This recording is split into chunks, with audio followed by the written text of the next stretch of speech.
नमस्कार, खेत खजाना में आपका स्वागत है। आज अक्टूबर महीने की तारीख हो गई है 24 और दिन है शुक्रवार। जैसा कल के वीडियो में बताया था या दीपावली से पहले के वीडियो में आपको जानकारी दी थी कि दीपावली के बाद एक बार तेल की डिमांड कम होती है। तेल का जो उपभोक्ता है वो थोड़ा शांत होता है और इसलिए तेल की डिमांड नहीं होने से सरसों में थोड़ी बहुत गिरावट की संभावना बनती है और आज भी वही माहौल देखने को मिल रहा है। किस मंडी और किस प्लांट में कितनी गिरावट है और कहीं-कहीं सुधार भी देखने को मिला है, तो कितना सुधार किस मंडी में हुआ है, ये सब बातें विस्तार से करें उससे पहले आपसे वही विनम्र निवेदन, यदि आप इस चैनल पर पहली बार हैं तो इसे सब्सक्राइब कर लीजिए। सब्सक्राइब करने के साथ-साथ बेल आइकन को ज़रूर प्रेस कीजिए ताकि वीडियो अपलोड होते ही सबसे पहले आप तक पहुँचे। आप इसे लाइक और शेयर कर रहे हैं, इसके लिए आपका बहुत-बहुत आभार। आज भरतपुर मंडी का भाव 6,800 रुपये खुला, पूरा 6,800 रुपये। इसमें आप ये कह सकते हैं कि 40-45 रुपये की गिरावट यहाँ दर्ज हुई है। चरखी दादरी दिल्ली लाइन पर भाव पूरी तरह से स्टेबल है, जो कल भाव थे वही भाव है, वहाँ कोई गिरावट नहीं है। जयपुर का भाव 25 रुपये के आसपास बढ़ा है और भाव हो गया है 7225 रुपये। इस मंडी में आप कह सकते हैं कि 25 रुपये का सुधार हुआ है। और जो दूसरी मंडियां हैं उनके अंदर लगभग भाव स्टेबल सा बना हुआ है, कहीं कोई लंबी चौड़ी गिरावट नहीं है। गोयल कोठा प्लांट की बात करें तो वो 7,000 रुपये पर स्टेबल है, 7,000 का भाव ही चल रहा है 2-3 दिन से।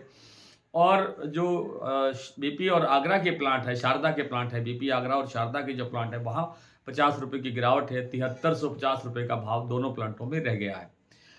बात करते हैं सलोनी की, तो सलोनी ने आज सुबह 7,775 रुपये का भाव स्टेबल खोला सभी सेंटर्स पर, लेकिन थोड़ी देर के बाद में उन्होंने अलवर प्लांट में 25 रुपये बढ़ा करके 7800 रुपये का भाव किया। और अब से कुछ देर पहले उन्होंने फिर 25 रुपये अलवर प्लांट में बढ़ाए हैं, यानी 7825 रुपये का लेवल वहां बन गया है। बाकी प्लांटों पर अभी भी 7,775 रुपये का भाव बना हुआ है। यहाँ गिरावट नहीं है, यहाँ थोड़ा थोड़ा पॉजिटिव होने के संकेत हैं। दैनिक आवक आज भी दर्ज नहीं हुई, लेकिन यहाँ से सरसों में कोई बहुत ज़्यादा गिरावट आएगी ऐसी संभावना भी अब नहीं है, जो लेवल बन गया है। और कोई बड़ी तेज़ी आ जाएगी इसकी संभावना भी फिलहाल लगती नहीं है।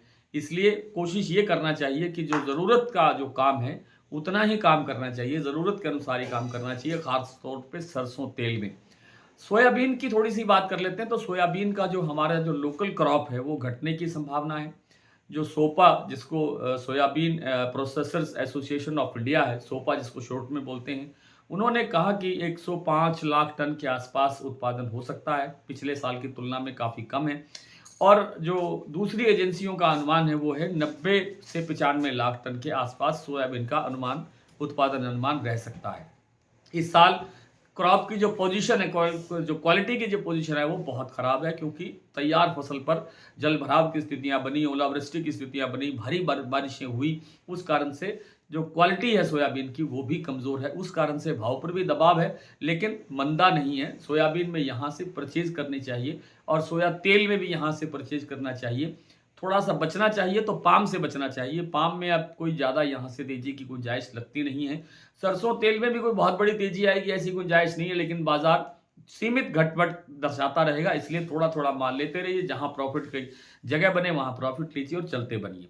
आइए कुछ मंडियों और कुछ प्लांटों के भाव मैं आपसे साझा कर लेता हूँ। आज सरसों, जैसे मैंने बताया कि भरतपुर का भाव 6,800 रुपये, जयपुर 7,225, दिल्ली 7,075, चरखी दादरी 7,050, अलवर 6,800, बरवाला 6,600, हिसार 6,900, मोरैना 6,750, ग्वालियर 6,800, खैरथल मंडी 6,725, टोंक मंडी 6,680, निवई 6,700, नड़बई 6,800, हिंडौन मंडी 6,805, गंगापुर सिटी 6,775, गंगानगर 6,800। सलोनी का मैंने आपको विस्तार से बता दिया कि अलवर प्लांट में भाव 7,875 रुपये, 7,825 रुपये और 7,775 शमशाबाद, दिग्नेर और कोटा में। शारदार बीपी आगरा का 7,350 रुपये, गोयल कोटा 7,000 पर स्थिर है। आज इतना ही, कल आपसे फिर मुलाकात करने का प्रयास करेंगे, तब तक के लिए नमस्कार।